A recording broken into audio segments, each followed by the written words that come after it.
سلام بچه ها، من محمد امین هستم. خیلی خوش اومدید به کانال موبایل استادی. امروز اومدیم با یه آموزش خیلی باحال برای کسایی که دوست دارن تمام بازی‌های PSP رو روی گوشیشون داشته باشن یا هم کنسول دستی سونی رو روی گوشیشون داشته باشن. من اسکرین کد رو روشن میکنم که با هم بریم و بهتون آموزش رو بدم.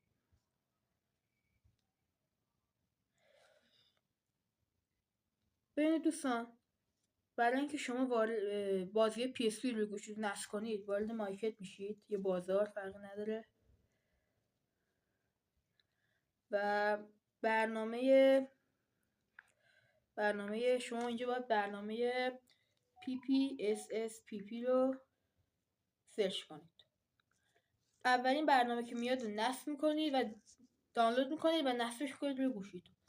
بعد که این برنامه رو نصب کردین خودش یه پوشه میسازه توی فایل های ذخیره‌تون به نام PSP. خودش میسازه، میره تو خودش میگه بسازم، شما هم میگین و میسازه خودش.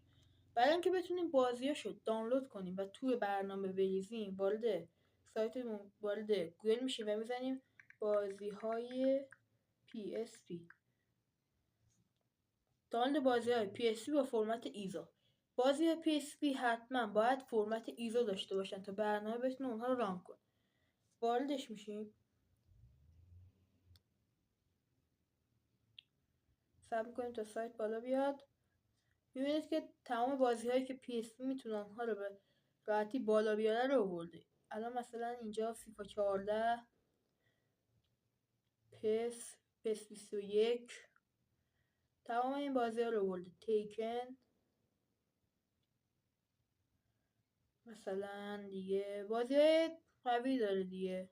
اساسین کرید داره دیگه.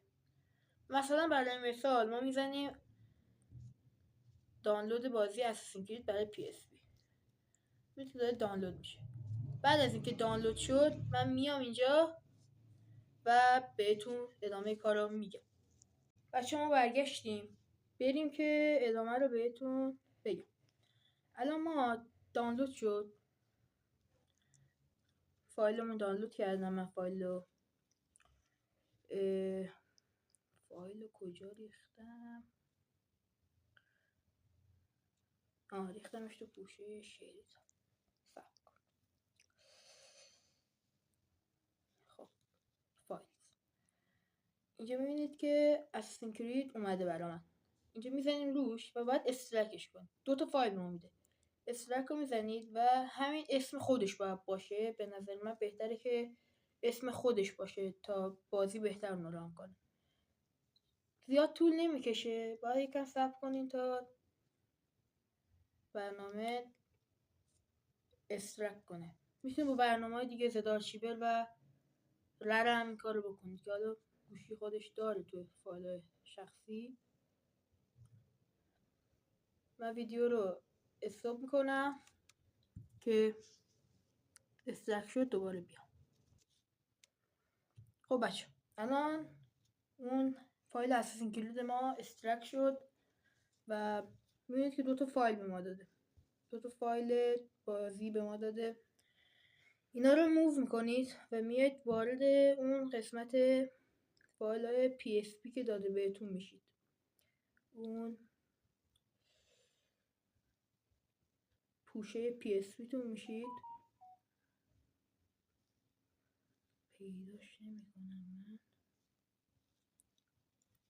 بذارید وارد برنامه شیم و یه بار دیگه پوشش رو بسازیم. وارد برنامه میشیم.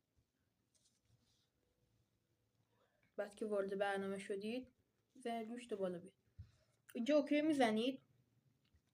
وارد این برنامه وارد فایلز میشه. برنامه فایلز میشه. اینجا میزنید use this folder یا مثلا یه فولدر واسش. میاد اینجا یه فولدر رو به انتخاب خودتون انتخاب میکنید. من مثلا فولدر چی انتخاب کنیم؟ فولدر شیرید انتخاب میکنم. شیرید. use this folder رو میزنم الو. میاد اینجا اوکی میزنم. use this folder. yes اوکی. الان اومد بالا برنامه. خب حالا ما اونایی که زدیم اونجا موو کردیم، دوباره وارد اون فایلی که اونجا استرک کردیم میشیم، یعنی شیرید فایلز. ما اینجا استرکش کردیم، مووش کردیم. شما که موو میکنید میاد اینجا ما کنید PSP اضافه شده. چند تا پوشه داره، یکیش به نام گیمه. شما اونا رو میریزید توی پوشه گیم. یعنی چی؟ یعنی میاد اینجا اون فایل اساسین کلیدی که استرک کردید رو انتخاب میکنید، موو میزنید، وارد PSP میشید و وارد گیم میشید و اینجا موو هیر رو میزنید. حالا میریم با هم تستشو بگیریم که بازیمون اومده یا نیومده. اگر اومد اینو میزنید، اگر نیومد تو بازی بروزر رو میزنید، وارد PSP میشید، گیم use this folder allow. میبینید که اساسین کرید اینجا اضافه شد بهمون. بذارید رو اساسین کرید. صدای بازی رو من کم کنم که میتونید شما حتی دسته هم بهش وصل کنید. اگه دسته داشته باشید با دانگل تبدیل میتونید بهش بله.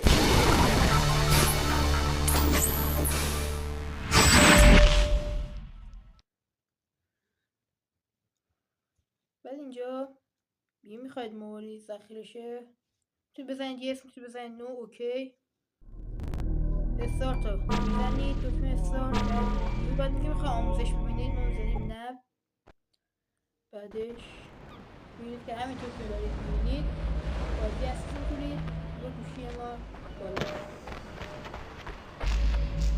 خب دوستان امیدوارم نامه که براتون جالب باشه. لایک کنید، سابسکرایب کنید.